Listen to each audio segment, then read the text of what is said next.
It will be about territory. It will be, of course, about security guarantees, but also about the absolute need to acknowledge that Ukraine decides on its own future.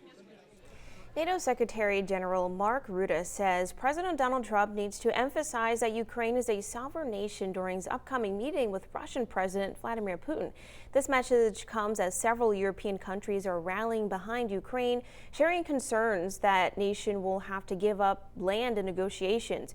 Ukrainian President Volodymyr Zelensky says his team continues to work with the U.S. to ensure peace. We understand the intention of the Russians to try to deceive America, and we will not allow it. I appreciate the determination with which President Trump is determined to stop the deaths in the war. However, it's not yet confirmed if Zelensky will be at Friday's meeting with President Trump and Putin in Alaska. The meeting could be a breakthrough to the 3 years of fighting after Trump has spent weeks expressing frustration over the war. With more from our nation's capital, here's Alice Barr. Preparations are underway for high-stakes talks at the end of the week aimed at ending Russia's war on Ukraine.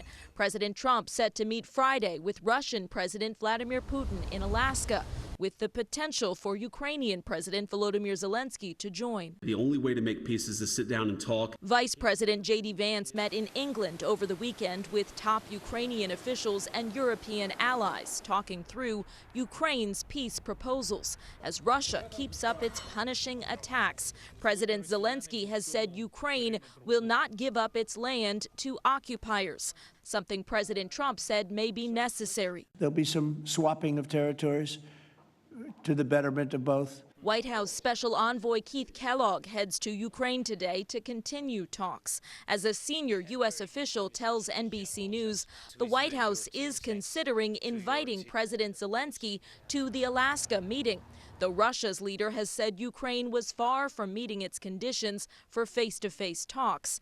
Democrats pressing for a Ukrainian presence and criticizing the location. Putin is a war criminal.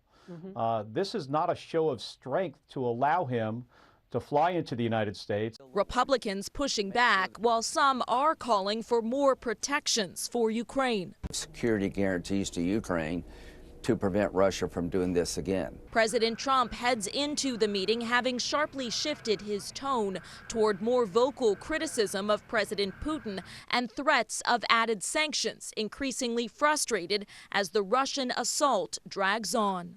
In Washington, Alice Barr, NBC News.